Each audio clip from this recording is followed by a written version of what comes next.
얼마 안 있으면 추석입니다. 그리고 추석 연휴를 맞게 될 텐데 어떤 분들에게는 이번 추석 연휴가 유례 없이 긴 연휴가 될 전망입니다. 물론 다 그런 것은 아니죠. 또 직장에 따라서 직업에 따라서 또 다를 수도 있는데 이럴 때 단민 목회자들은요 노심초사하게 됩니다. 일반적으로 그래요. 혹시 성수들이 그 연휴 가운데 끼어 있는 그 주의를 성수하지 않고 범하지 않을까, 혹은 제사 혹은 차례 문제 때문에 또 신교하지 않을까, 또 분위기에 따라서 환락에 젖거나 음주하거나 그런 일을 하지 않을까, 신앙적으로 회의감, 그래서 그 이후에 신앙생활이 흔들려지지는 않을까, 이런 여러 가지 문제들을 생각하면서 전전긍긍하는 것이 사실 이때입니다. 물론 우리 성도님들 중에는 그런 분들이 계시지 않겠지만 이런 때일수록 우리 자신의 정체성을 돌아보는 것이 중요하겠다, 이런 생각이 들어서 오늘 본문을 정하게 되었습니다. 9월 첫째 주일에도 고린도전서 본문을 통해서 은혜 받은 바가 있었습니다만 이 고린도 교회에 다양한 문제가 있음을 잘 아시잖아요. 대표적인 것이 이 당파 문제가 컸습니다. 또 음란 문제, 우상 숭배하는 문제, 뭐 여러 가지 문제들이 많이 있었는데 전에도 말씀드린 바가 있어요. 지상에 있는 교회 가운데 문제없는 교회가 없다.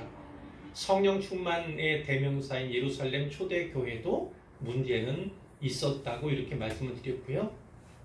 지상교회에서 문제 없는 것을 바라기보다는 그 문제를 어떻게 해결해 가는가, 또 사탄이 또 혹은 그것을 이용하고 또 틈타서 행하게 될 때에, 역사하게 될 때 그것에 대해서 어떻게 응전하는가, 그것이 더 중요하다, 이렇게 말씀을 드릴 수가 있겠는데요. 이와 같은 배경하에 오늘 말씀을 나누려고 합니다. 말씀을 세 가지로 나누어서 살펴보도록 하겠습니다. 첫째, 우리는 하나님의 동역자들입니다. 하나님의 동역자라는 정체성에 대해서 본문이 말씀하고 있고요. 9절부터 16절까지의 말씀이 이에 해당되겠습니다. 9절 말씀을 먼저 보면요. 우리는 하나님의 동역자들이요, 너희는 하나님의 밭이요 하나님의 집이니라. 이렇게 사도 바울이 말하는 거고, 사도 바울이 말할 때 우리라고 하면 뒤에도 나오지만 또 전에도 봤지만 예를 들어서 아볼로라든지 또 게바 베드로라든지 혹은 자신이라든지 그 사역자들이에요. 하나님께 부름 받아서 교회를 위해서 일하는 그 사역자들이 바로 우리고, 그들을 자신을 뭐라고 설명하냐면 하나님의 동역자다, 이렇게 얘기를 합니다. 그럼 너희는 누구겠습니까? 신자들, 교우들, 성도들을 말하는 것입니다. 너희는 하나님의 밭이요 하나님의 집이니라. 이렇게 비유적인 표현을 사용하고 있지만 하나님의 밭도 하나님의 집도 역시 교회입니다. 교회예요. 그리고 지난번에 말씀드렸죠. 우리 모두가 다 일꾼이라고.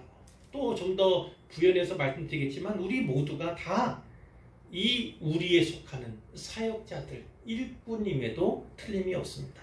그런 면에서 우리 한 사람 한 사람이 다 하나님의 동역자라는 사실을 우리가 상기해야 한다는 말씀이에요. 자, 조금 앞에 본문으로 보겠습니다. 3장 5절부터 가면 거기에 그런 얘기가 나오잖아요. 그런즉 아볼로는 무엇이며 바울은 무엇이냐. 특별히 많은 파당이 있었지만 나는 바울파야, 나는 아볼로파야. 아마 이 파가 그 교회 안에서 가장 큰 파였던 것 같아요. 물론 아볼로도 그것을 원하지 않았고 또 바울도 그것을 원하지 않았지만 교회가 그렇게 흘러가고 있었던 것을 우리가 짐작할 수 있어요. 그러면서 아볼로는 무엇이며 바울은 무엇이냐? 그들은 주께서 각각 주신 대로 너희로 하여금 믿게 한 사역자들이다. 우리는 단지 사역자들 뿐이다. 사역자. 누가 임명하고 보내셨습니까? 바로 주께서. 주님께서 임명하시고 보내신, 일하게 하신 사역자들이다 하는 거예요. 그들이 어디에 가서 일하는 겁니까? 하나님의 밭이요 하나님의 집이라고 할 수 있는 그 교회 안에서 활동하고 사역을 해나가는 거죠.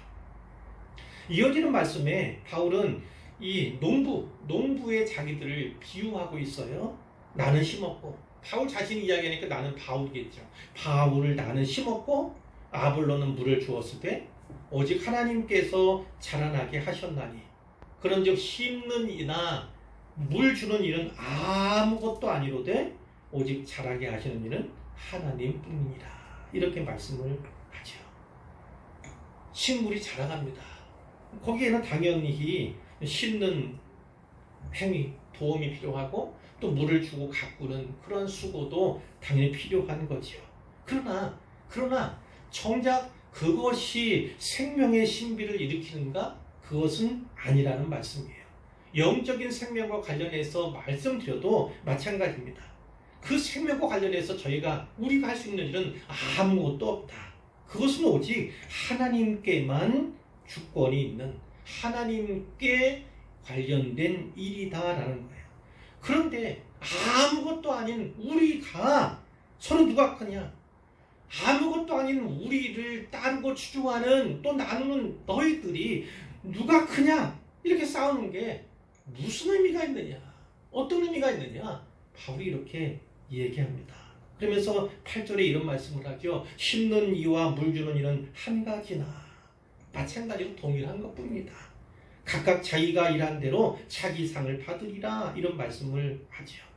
물론 그들에게도 상이 예비되고 있고 또 상을 준비할 수 있어요.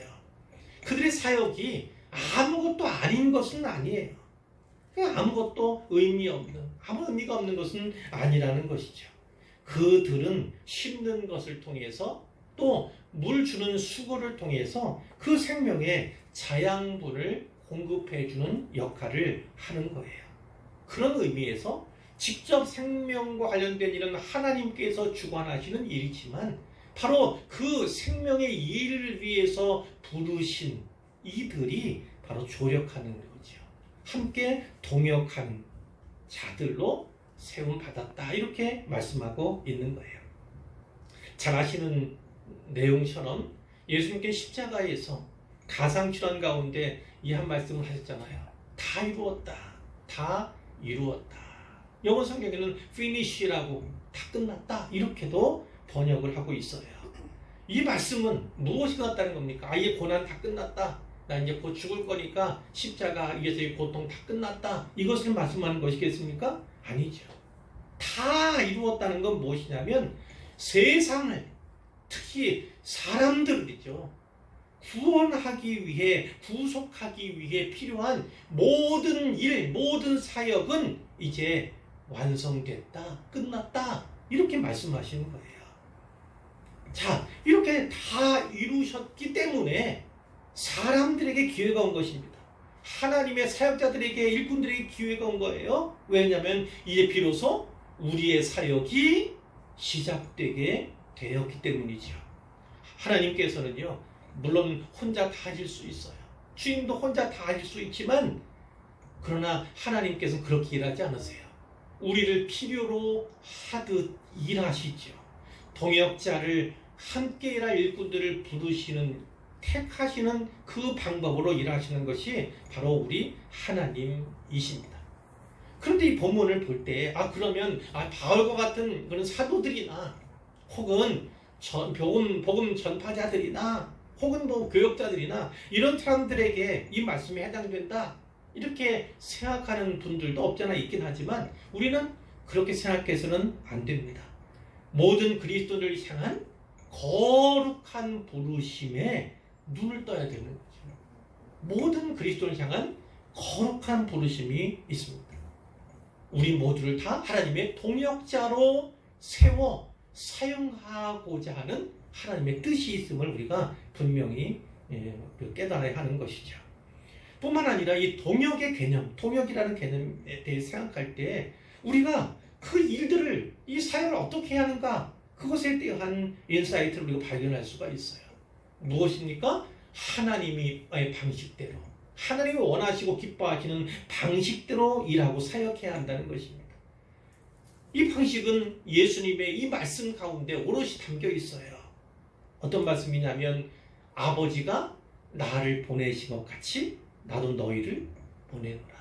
아버지가 나를 보내신 것 같이 나도 너희를 보낸다. 예수님께서 저희들에게 하신 그 말씀과 같이요. 이것이 바로 하나님께서 우리에게 원하시는 방식, 일과 사역의 방식이다. 이렇게 말할 수 있고 깨달을 수가 있는 거예요. 그런데 많은 신자들이 이렇게 말합니다. 흔히 이렇게 말해요. 그 일은 감당할 수 없습니다. 제가 감당하기에는 너무나 무겁습니다. 이렇게 이야기하곤 하죠. 맞습니다. 그것은 사역, 그 일 자체로 힘겨운 일일 수 있어요. 그리고 예수님께서 말씀하신 것처럼 세상에 나아가 전하는 것, 세상이 그에 대해서 예수님을 대적하기 때문에 그를 전하는, 증거하는 자들 역시 대적하게 되는 거지요. 그렇기 때문에 두려울 수밖에 없고 때로는 너무나 무거운 짐으로 다가올 수밖에 없어요. 근데 그것이 당연하다는 거죠. 왜 그렇습니까? 그 일이라는 것이 너무나 영광스러운 일이기 때문입니다. 너무나 영광스러운 일이기 때문이에요.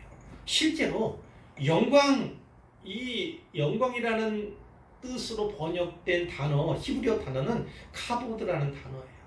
카보드 혹은 카바드 이렇게도 이야기하는데, 이 영광을 의미하는 단어가 원래 의미는, 문자적인 뜻은 무엇이냐면 무거움이에요. 무게. 그러니까 영광을 얻으려면, 영광의 길을 경험하려면 그 무게감, 짓눌리는 무게감, 때로는 감당할 수 없을 것 같은 무게감을 극복할 수밖에 없다는 거예요. 그것을 극복하지 아니하면 결코 성경에 말하는 참된 영광에 참여할 수가 없게 되는 것이죠. 그러나 그럼에도 불구하고 아까 기도하였지만 자기 십자가를 지고 자기를 부인하는 그 과정을 거쳐서 그 짐을 짐으로 여기지 않게 될 때야 비로소 영광의 길에 동참하고 동역할 수 있게 된다는 거예요. 그럼에도 불구하고 즐겁게 기쁘게 하나님께 나를 택하여 주시고 사용해 주시는 것, 합당한다고 여겨주시는 것을 진짜 스스로 용납하면 비로소 그 짐이 아닌 것으로, 무거운 것은 사실이지만 가벼운 것으로 느끼며 걸어갈 수 있게 되는 것이죠. 우리가 진짜 그리스도인이라면, 그리스도의 참된 종이라면 세상에 예수님을 전하는 그 일, 그것을 특권으로, 때로는 의무로 기꺼이 짊어지는 수고가 필요하다. 이렇게 말씀을 드릴 수 있겠어요. 마가복음 뒷부분, 끝부분에 보면 16장 15절에 예수님이 이렇게 말씀하십니다. 너희는 온 천하에 다니며 만민에게 복음을 전파하라.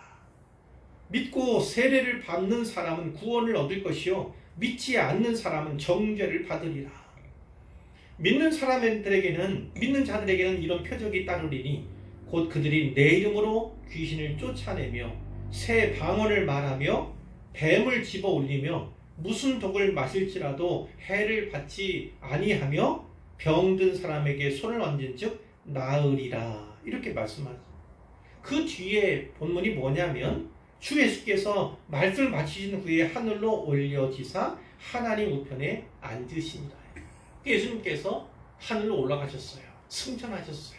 하나님 보좌에 앉아 계시게 된 거죠. 자, 그런데 이처럼 주님은 승천하셨어요. 그리고 제자들은 남겨졌습니다. 분리된 것이 보이죠. 갭이 결코 메꿔질 수 없을 것 같은 갭이 느껴지지 않습니까? 하지만 이 마가복음 끝절을 말씀을 통해서 이 하늘과 땅이 연결되는 것을 보게 되죠. 16장 20절에 보면 제자들이 나가 두루 전파할세 주께서 함께 역사하사 그 따르는 표적으로 말씀을 확실히 증언하시니라. 아멘. 이렇게요. 전파하는 것은 제자들입니다. 두루 다니면서 복음을 전하는 제자들이지만 역시 주님께서 함께 역사하신다는 거죠. 표적을 허락하셔서 전하는 복음을, 또 말씀을 확실히 증언하셨다. 이런 본문들이, 말씀들이 우리에게 주어진 거예요.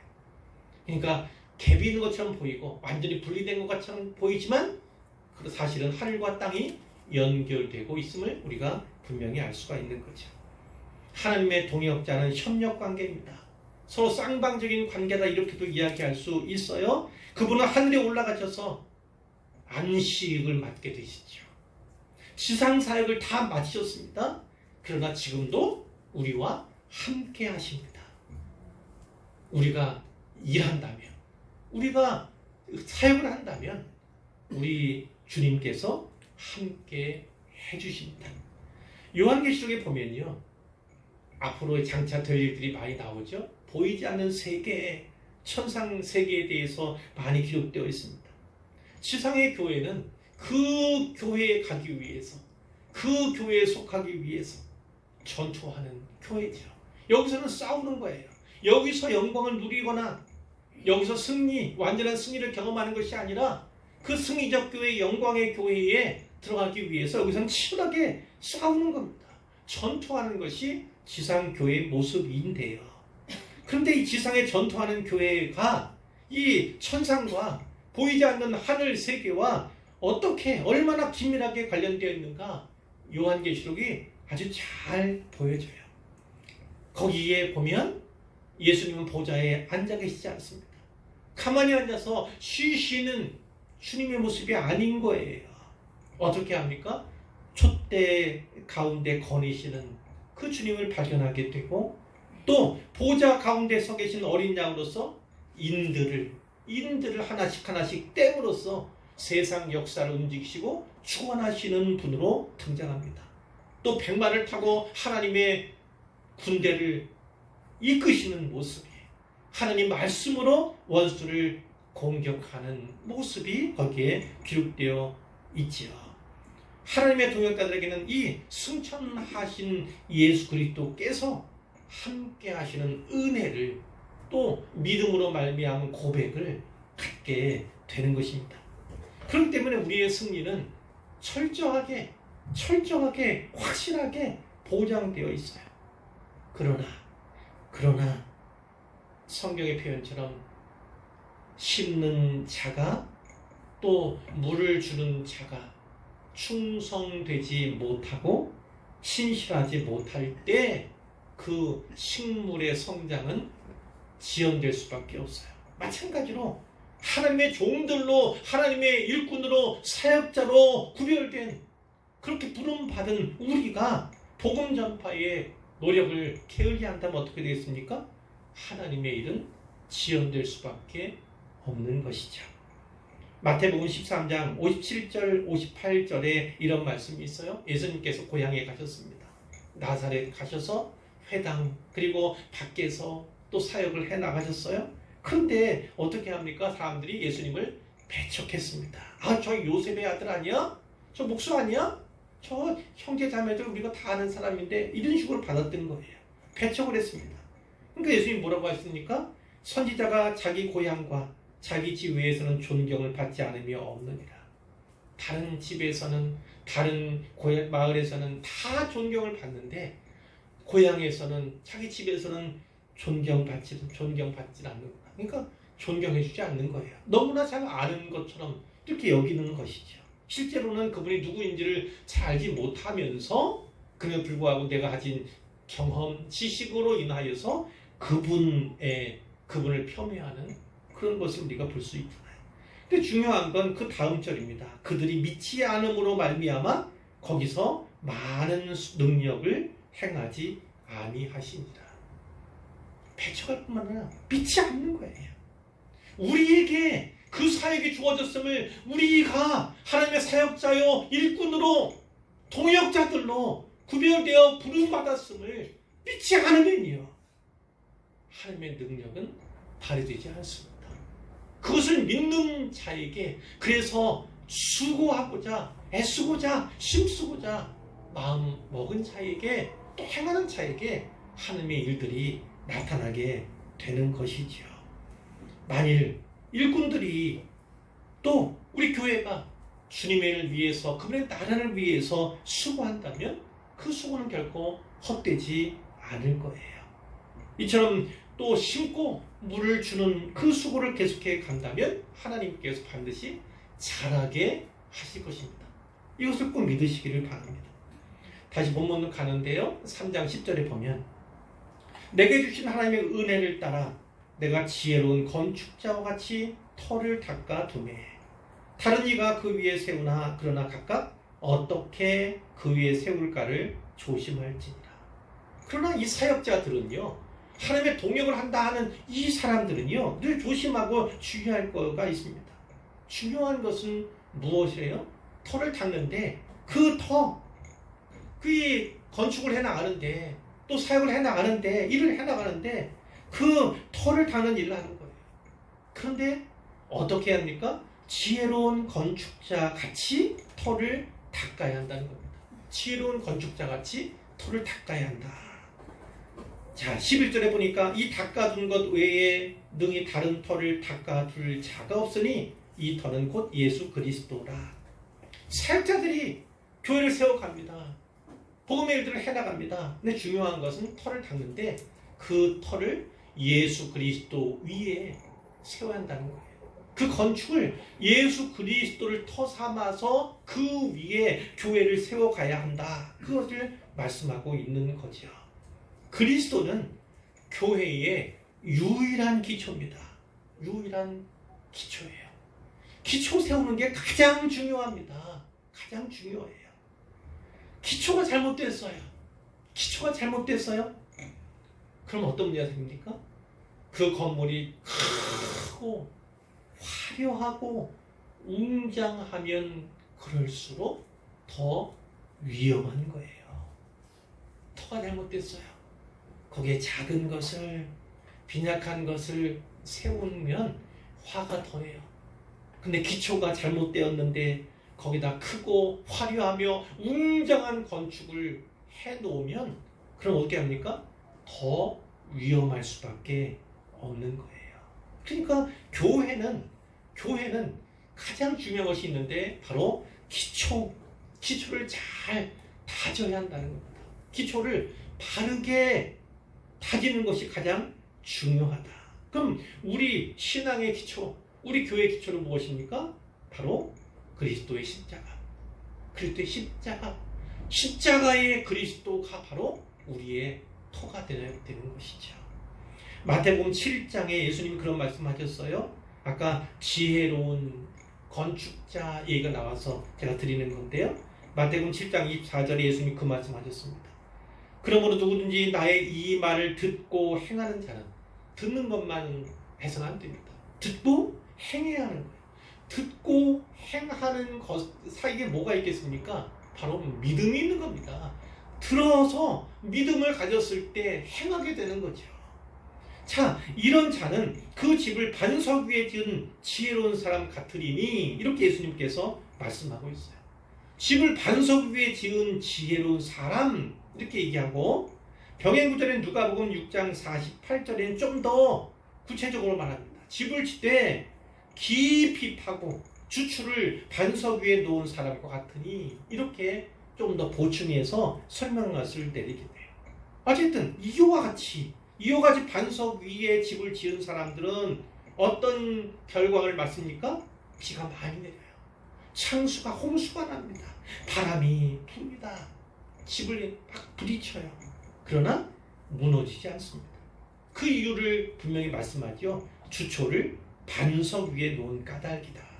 반석 위에 주초를 놓은 까닭이다. 이렇게 말씀하고, 반면에 나의 이 말을 듣고 행하지 아니하는 자는 그 집을 모래 위에 지은 어리석은 사람 같다. 이렇게 말씀하시면서 역시 동일하게 비가 내리고 창수가 나고 바람이 불어 그 집에 부딪히게 될 때 심각한 위험을 겪게 된다. 이렇게 예수님께서 말씀을 하셨어요.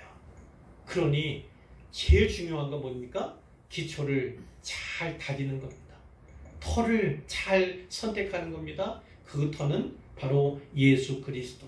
그 예수 그리스도를 기초로 하여서 교회를 세우고, 그 예수 그리스도를 기초로 하여서 가정을 세워갈 때 무너지지 않습니다. 물론 흔들릴 수 있어요. 물론 때로 요동할 수 있습니다. 많은 위협이 없는 게 아니에요. 그러나 그 가운데도 그래서도 무너지지 않고 견디게 견고하게 서 있게 되는 것이죠. 자, 3장 12절 이 본문으로 다시 가면요. 전에도 한번 본 적이 있죠. 만일 누구든지 금이나 은이나 보석이나 나무나 풀이나 지퍼로 이 터 위에 세우면, 이 터는 그리스도 터 자체가 문제가 아니에요. 누구도 다 이 터 위에 세우는 거예요. 모든 사역한다는 사람들이 다 그렇게 한 겁니다. 그런데 그 위에 건축을 해나갈 때 재료가 달라요. 앞에 금이나 은이나 보석 요게 한 부류고, 또 뒤에 나무나 풀이나 집, 이거는 좀 값싸 보고 있네, 뭐 이렇게 볼 수 있지만 꼭 그것을 말하는 것만은 아닙니다. 그리고 이것이 금으로 온전하게 다 지은, 또 보석으로 완전히 지은 뭐 이런 것, 혹은 지프로 나무로 뿌리로 이렇게 굳은 것만도 아니에요. 이것이 때로는 섞일 수 있어요. 재료는 섞일 수 있어요. 그것이 지상교회의 모습이기도 해요. 연약한 모습이기도 하죠. 예를 든다면 금이나 은이나 보석, 이거는 견고한 진리입니다. 바울 그리고 그의 동료들이 전파했던 바로 그 참된 진리, 이것을 의미하는 것으로 해석할 수 있어요. 반면에 거짓 선생들이 교회에 끌어들인 쓸모없는 교훈들, 이것이 나무나 풀이나 지프로 묘사되고 있다, 이렇게 해석할 수 있어요. 근데 문제는 무엇이냐면 그 둘이 섞여 있다는 겁니다. 지상교회에서는 참 이게 피할 수 없는 운명이에요. 교회 전체를 놓고 볼 때 어느 교회이든지 이게 섞여 있습니다. 그것을 분별해내서 솎아내고 이제 좀 더 바르게 견고하게 세워가는 것이 그래서 교회의 사명인 겁니다. 비성경적 비진리적인 것은 다 솎아내는 것, 점차 줄여가는 것이 교회의 모습이어야 하는 것이죠. 이어지는 13절을 보세요. 각 사람의 공적에 대해서 나왔다. 각 사람의 공적이 나타날 것인데 그 날이 공적을 밝히는, 그 날이 뭡니까? 바로 예수 그리스도의 날이죠. 재림의 날입니다. 심판의 날. 그 날이 비로소 각 사람의 공적을 드러내게 될 것이다, 이렇게 말씀하는 거예요. 그 불이 각 사람의 공적이 어떠한 것을 시험할 것이다. 이 불은 심판의 불이 아닙니다. 물론 날 자체는 심판의 날이지만 이 불은 시험의 불이에요. 시험하는 불에 대해서 말씀하고 있어요. 그 불이 시험하는데 어떤 시험을 합니까? 불로 태우는 거죠. 사로 보는 거죠. 그러면 어떻게 하겠습니까? 앞에 재료로 지은 공적들은 다 그럼 함께 되는 반면에 뒤에 재료들로 지은 것들은 공적처럼 보인다 할지라도 결국 다 타서 없어진다는 겁니다. 그렇기 때문에 이 건축자들의 운명이 나뉠 수밖에 없어요. 그 날이 되면요, 그 시험하는 불을 거치게 되면 그 운명이 나뉠 수밖에 없다는 거예요. 14절에 만일 누구든지 그 위에 세운 공적이 그대로 있으면 상을 받고 그대로 있게 되겠죠. 금과 은과 또 보석으로 세운 건축이라면 그대로 있게 되겠죠. 그러면 상을 받는다는 겁니다. 그러나 누구든지 그 공적이 불타면 그 지프로, 그 나무로, 그 풀로 세운 것들은 다 그 시험하는 불에 타서 없어지게 되는 거예요. 그러면 뭐가 있습니까? 상이 아니라 오히려 해를 받게 될 것이다. 중요한 건 그 다음 문장입니다. 그러나 자신은 구원을 받되 불 가운데서 받은 것 같으니라. 근데 이 사역자들이, 이 건축자들이 어디에 지었습니까? 터가 다르진 않았어요. 예수 그리스도라고 하는 터에 두 부류의 건축자가 건축을 시작한 거예요. 그러니까 예수 그리스도를 믿는 믿음 안에서 하긴 한 거예요. 그러니까 구원에서 이탈한 것은 아닙니다. 구원에서 배제된 것은 아니에요. 지옥 가는 심판을 당하게 되는 것은 아니에요.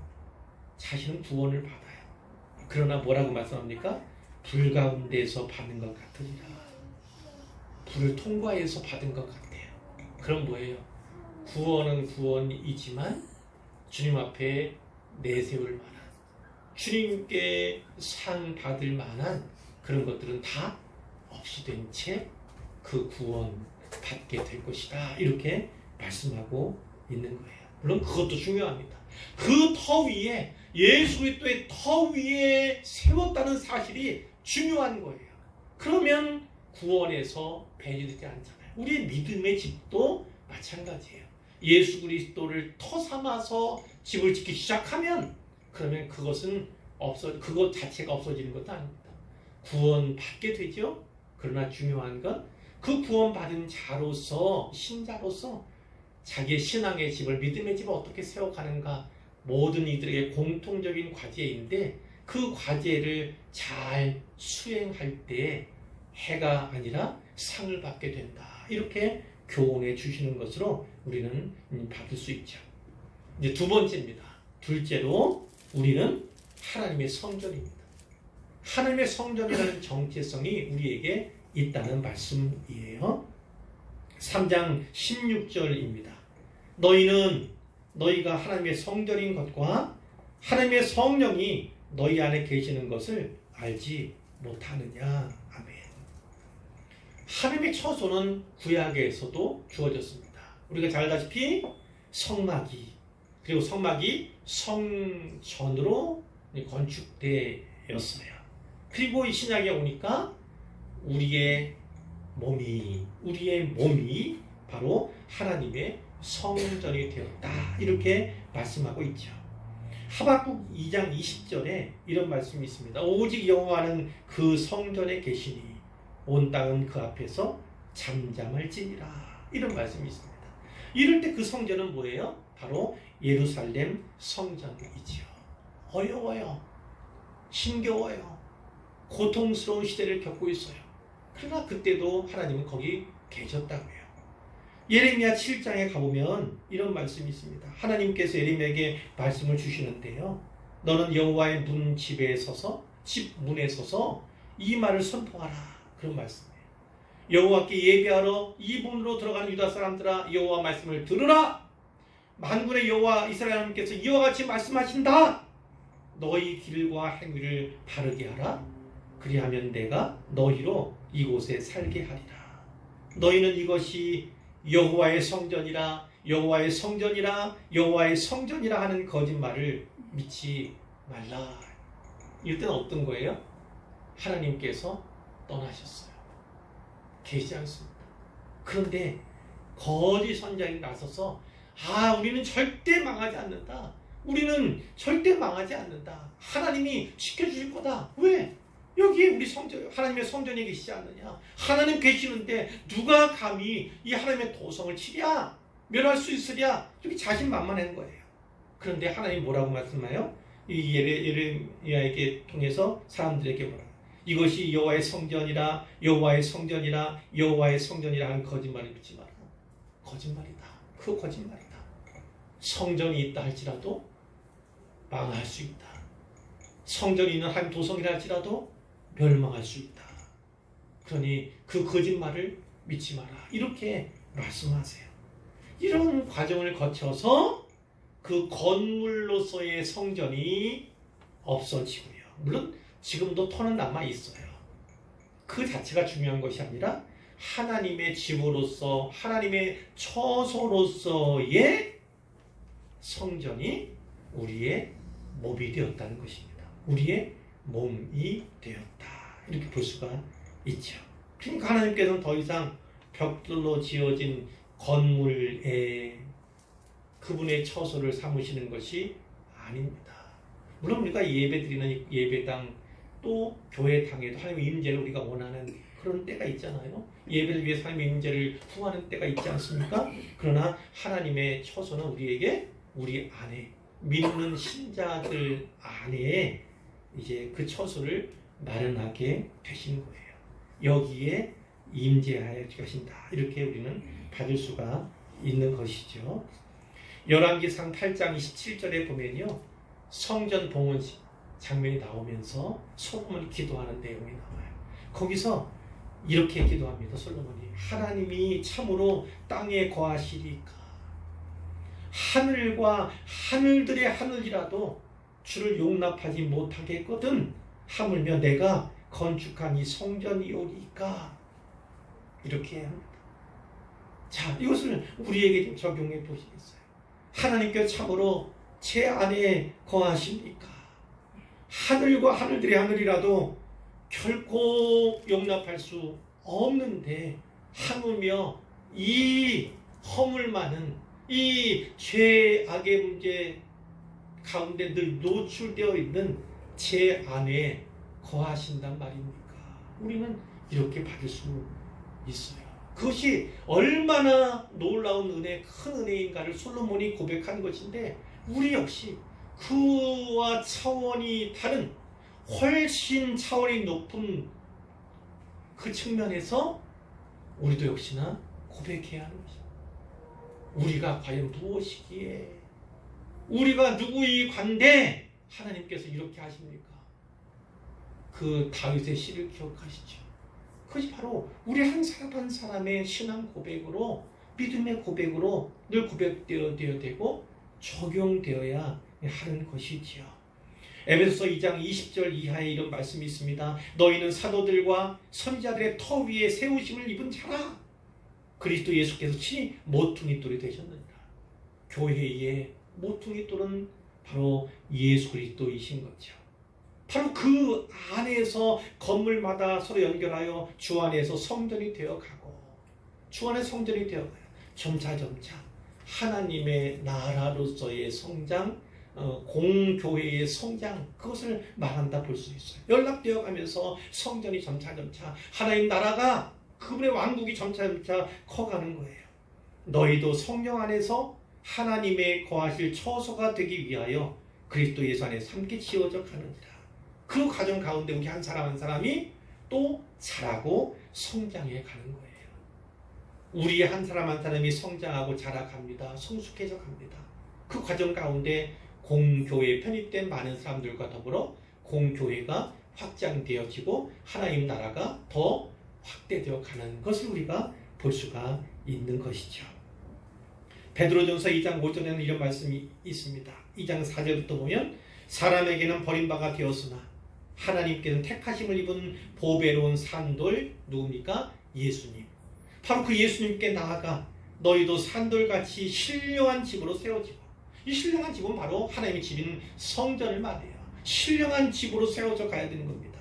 예수 그리스도로 말미암아 하나님이 기쁘게 받으실 신령한 제사를 드릴 거룩한 제사장이 될지라. 우리는 성전이고 우리는 제사 드려야 합니다. 신령한 제사, 이 예배를 드리는 자들, 그래서 거룩한 제사장이 되어야 하는 것에 대해서 말씀하고 있고, 로마서 12장 1절을 또 잘 아시잖아요. 그러므로 형제들아 내가 하나님의 모든 자비하심은 너희를 권하노니 너희 몸을 하나님 기뻐하시는 거룩한 산 제물로 드리라. 이런 너희가 드릴 영적 예배니라. 다른 번역으로 보면 참된 예배니라, 이 말씀이에요. 무엇이 영적인 예배, 무엇이 참된 예배입니까? 하나님 받으시는 거죠. 하나님 받으신 예배는 어떤 겁니까? 하나님이 기뻐하시는 거룩한 산 제물로 내 몸을 드릴 때, 이 몸은 단지 이 몸만입니까? 아니요. 내 전인격을 하나님께 드릴 때 이것이 참된 예배, 영적 예배다. 이렇게 사도 바울이 우리에게 말해주고 있는 거예요. 본문 3장 17절로 갑니다. 그러나 누구든지 하나님의 성전을 더럽히면 하나님의 그 사람을 멸하시리라. 하나님의 성전은 거룩하니 너희도 그러하니라. 구약의 성전 제일 중요한 게 무엇입니까? 바로 구별되는 거죠. 거룩한, 그걸 보존되는 게 가장 중요했어요. 역시 우리가 성전이므로 우리에게 가장 중요한 것이 무엇입니까? 바로 거룩함이에요. 거룩함이에요. 그 거룩함이 없어지면, 거룩함을 상실하면 그것은 성전이 아닙니다. 성전이라 할 수 없지요. 그런데 제가 자주 말씀드린 것처럼 우리에게는 약속이 있습니다. 우리 안에 내주하신 성령님께서는 결코 절대로 떠나지 않으세요. 그러니 거룩함을 상실한 그 성전에 하나님께서 갇혀 계신다면 얼마나 괴로우시겠어요. 얼마나 고통스러우시겠어요. 그러니까 우리가 중요한 것은 거룩함을 유지하고 보존하는 거예요. 6장 10 같은 맥락이 있는데요. 너희 몸이 그리스도의 지체인 줄을 알지 못하느냐? 내가 그리스도의 지체를 가지고 창녀의 지체를 만들겠느냐? 결코 그럴 수 없느니라. 이런 말씀이 있습니다. 너희 몸이 그리스도의 지체인 줄 알지 못하느냐? 내가 그리스도의 지체를 가지고 창녀의 지체를 만들겠느냐? 그리스도의 지체. 우리 몸은 그리스도의 지체다. 이렇게 말씀을 하고 있어요. 성경에는 우리말은 비슷해 보이지만 육체라고 번역된 그 육체는 좀 경멸하듯이 하는 그런 경향이 있어요. 그러나 몸으로 번역되게 되면 아주 귀한 것으로 받는 그런 번역이 되어 있습니다. 근데 그것이 이제 성경의 또 경향이기도 하는 것이죠. 그렇기 때문에 우리 안에 성령께서 거하시게 되면 어떻게 됩니까? 우리의 몸은 뭐가 된다? 성전, 나아가 성소가 된다. 우리는 이렇게 분명히 믿을 수가 있는 거예요. 근데 그리스도의 지체를 가지고 창녀의 지체를 만들겠느냐? 결코 그럴 수 없다는 거죠. 결코 그럴 수 없다. 그렇기 때문에 6장 18절에 보면 음행을 피하라는 것이 나옵니다. 음행을 피하라. 그 음행은 1차적으로는 어떤 것이겠습니까? 진짜 우리가 생각하는 음행이에요. 남녀 사이에 그 음행, 그것을 말하는 것이죠. 음란하며 음탕한 그 죄를 말하는 것인데 그것이 좀 더 확대되면 우상 숭배 얘기가 나오는 거예요. 고린도후서 6장 16절, 이건 후서입니다. 거기에 보면 이런 말씀이 있어요. 하나님의 성전과 우상이 어찌 일치가 되리요? 하나님의 성전과 우상이 어찌 일치가 되리요? 우리는 살아계신 하나님의 성전이라. 이런 말씀을 우리에게 주시는 거죠. 우상 숭배도 역시 음란함에서 비롯되는 것이고, 음란, 그것을 우상 숭배라고 또 말씀하는 성경 구절도 있는 거죠. 이게 음란함인지 생각할 때 우리가 행하는 음행, 이것만 아니라 우상 숭배까지 여기서 그리스도의 지체된 이 몸을 가지고 창녀의 지체를 만들면 안 된다. 강력하게 경고하고 있다고 볼 수가 있어요. 자, 이제 세 번째입니다. 셋째로 우리는 그리스도의 것입니다. 다른 말로 하면 우리는 그리스도의 소유라는 말씀이에요. 18절 이후의 말씀을 가지고 볼 텐데, 자, 좀 짧게 하기 위해서 3장 21절로 바로 가도록 하겠습니다. 그런즉 누구든지 사람을 자랑하지 말라. 만물이 다 너희 것입니다. 여기에 사람을 자랑하지 말라 그러는데 사람은 누구라고요? 사역자들이에요. 바울을 자랑하고 게바를 자랑하고 아볼로를 자랑하는, 그렇게 하지 말라는 거예요. 그러면서 너희가 어떤 존재인가, 신자가 어떠한 정체성을 가졌는가 또 말씀하시는데 만물이 다 너희 것이다. 만물이 다 너희 거다. 중요한 관점이 있습니다. 누구에게나, 어떤 사람에게나 그가 예수님과 어떤 관계성 속에 있는가, 예수님을 누구라고 하는가, 그것에 따라서 모든 것이 그에게 무엇인가, 이것이 결정이 된다는 것을 여기서 말씀드리는 거예요. 만약 우리가 그리스도에게 속했어요. 그렇다면 모든 것이 다 우리에게 속한 것이다. 이렇게 말씀하는 거죠. 만약 우리가 그리스도의 종이라면 모든 것이 다 우리의 종이다. 이렇게 말씀하고 있는 거예요. 예를 든다면 그 만물 가운데 얘가 나오죠. 22절에 바울이나 아볼로나 게바, 이와 같은 그리스도의 종들, 그리스도의 사역자들도 다 너희 거다. 너희 소유다. 이렇게 말씀하는 거예요. 왜요? 하나님이 너희를 위해서 그들을 세웠으니까, 너희를 위해서, 교회를 위해서 부르셨으니까 그렇게 말씀하는 거예요. 근데 그들은 다 너희의 소유고 너희 거다. 이렇게 말씀하는 거예요. 자, 그 다음에 뭐가 있습니까? 세계예요. 우리가 그리스도 안에 있다면, 진짜 그리스도께 속한다면 세계가 다 우리 거예요. 세계의 주인이 바로 우리가 된다는 거예요. 어떤 면에서입니까? 청지기로서 우리는 부름받은 인간 아닙니까? 뿐만 아니라 감리교회 창시자인 존 웨슬리 그분이 얘기했던 것처럼 세계는 나의 교구다 이렇게 말하죠. 세계가 다 내 교구다. 그러니까 이 지역에만 우리 교회에만 관련된 것이 아니라 온 세계가 다 내 교구다. 내가 일할 자리다. 삶의 사역의 자리다 라고 말씀한 것이죠. 그만큼 단지 요 한 교회 혹은 한 지역 이 세계관 속에 살아가는 것이 아니라 더 우주적인 차원에서 세계적인 차원에서 세상을 바라보게 되는 거예요. 세상을 향해서 그 안에 살아가고 있는 사람들을 향해서 주인의식을 갖는 것. 그것이 바로 신자에게 그리스도 안에 속한 신자에게 필요한 것이다. 의식이다. 이렇게 말씀하는 것이죠. 그 다음에 또 뭐가 있습니까? 생명이나 사망이나 생명 그러면 이해할 만도 생명 우리 것인데 그럼 사망은 또 어떻게 할까? 그걸 좀 더 얘기할까요? 사망. 이 사망에 대한 죽음에 대한 새로운 인식을 신자들이 가져야 한다는 거예요. 예를 든다면 어떤 강해자가 이렇게 요약을 한 것을 제가 봤어요. 맥클라렌이라고 하는 분이 이렇게 얘기했어요. 4가지 대조가 있다. 죽음에 대해서 4가지 대조가 있다. 그건 뭐냐면요. 두렵지요. 죽음을 대할 때 두렵습니다. 마치 내가 죽게 될 때 흐릿한 미지의 영역, 알지 못하는 그 영역으로 들어가야 하는, 걸어 들어가야 하는 그 죽음으로써 죽음이 있다는 거죠.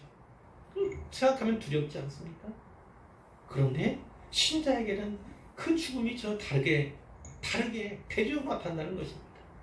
예수 그리스도로 인해서 빛 가운데 찬란한 빛 가운데로 들어가는 걸음으로서의 죽음이 우리에게 놓여져 있다는 겁니다.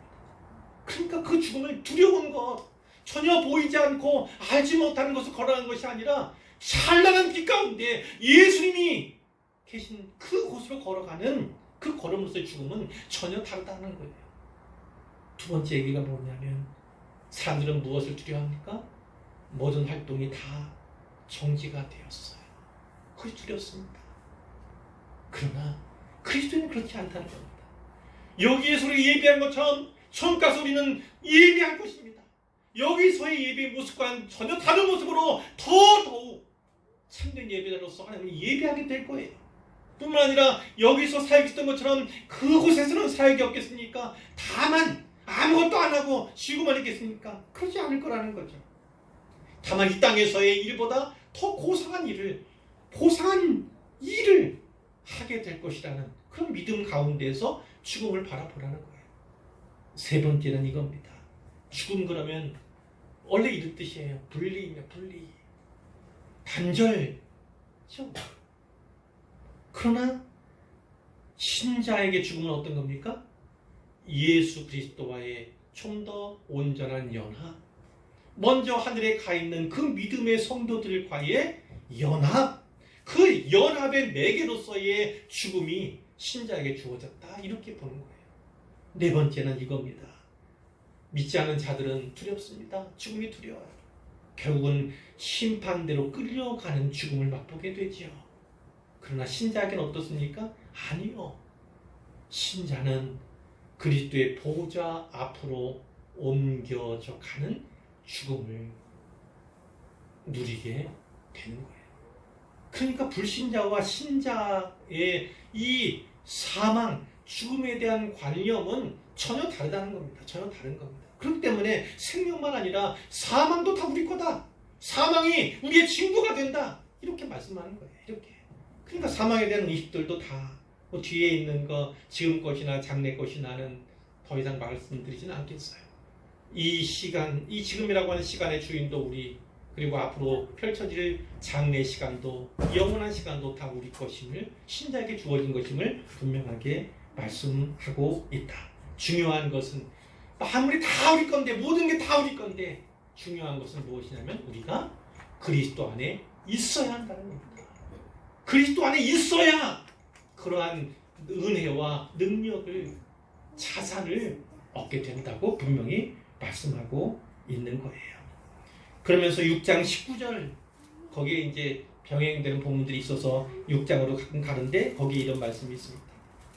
너희 몸은 너희가 하나님께로부터 받은 바 너희 가운데 계신 성령의 견인 줄을 알지 못하느냐? 너희는 너희 자신의 것이 아니라. 너희는 너희 자신의 것이 아니다. 근데 신앙생활하는 그리스도인들 이것을 많이 잊고 살아갑니다. 같이 다 내 몸은 내 것이냐, 단지 내 유익을, 내 원을 위해서 써도 되는 것이냐? 그렇지 않습니다.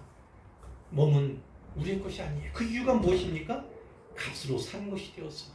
예수님께서 피값으로 피 흘려 사신, 구해내신, 구속하신 자들이 바로 우리예요.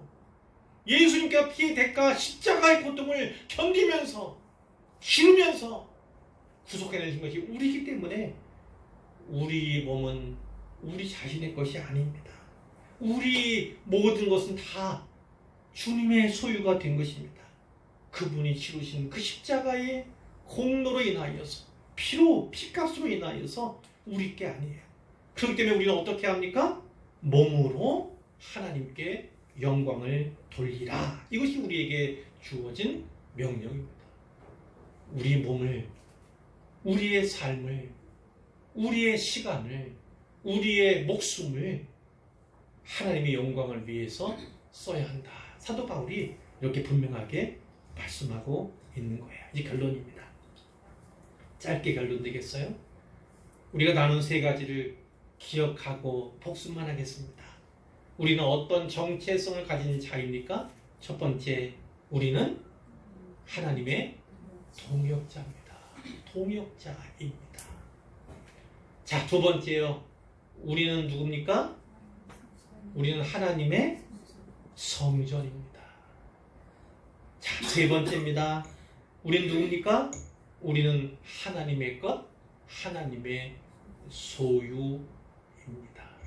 이 정체성을 분명히 가진다면 추석 연휴가 아무리 긴다 할지라도 경건을 잃을 수는 없습니다. 그 안에서 여전히 우리는 하나님의 동역자로서 동역의 일을 해나가야 합니다. 오래간만 만난 일가 친척, 가족들에게 다시 복음을 전할 수 있는 기회로 삼아야 합니다. 우리는 하나님의 성전이므로 어떠한 상황 가운데도 우상에게 무릎 꿇어서는 안 됩니다. 제사가 아니라 차례라고 하는 또 다른 명분을 끌어들인다 할지라도 우리는 결코 절할 수 없습니다. 우리는 하나님의 것이고 하나님의 소유입니다. 내 마음대로 해서는 안 됩니다. 내 욕심을 따라서, 내 뜻을 따라서 행해서는 안 됩니다. 오히려 몸을 하나님의 영광 앞에 굴복시키고 복종시키는 것이 우리의 모습이어야 하고, 하나님의 영광을 드러내는 지체로서 몸을 내드리는 것이 우리의 모습이어야 할 줄로 믿습니다. 이와 같은 정체성을 가지고 추석 명절도, 추석 연휴도 경건하게 하나님의 영광을 돌리며 지낼 수 있기를 바랍니다.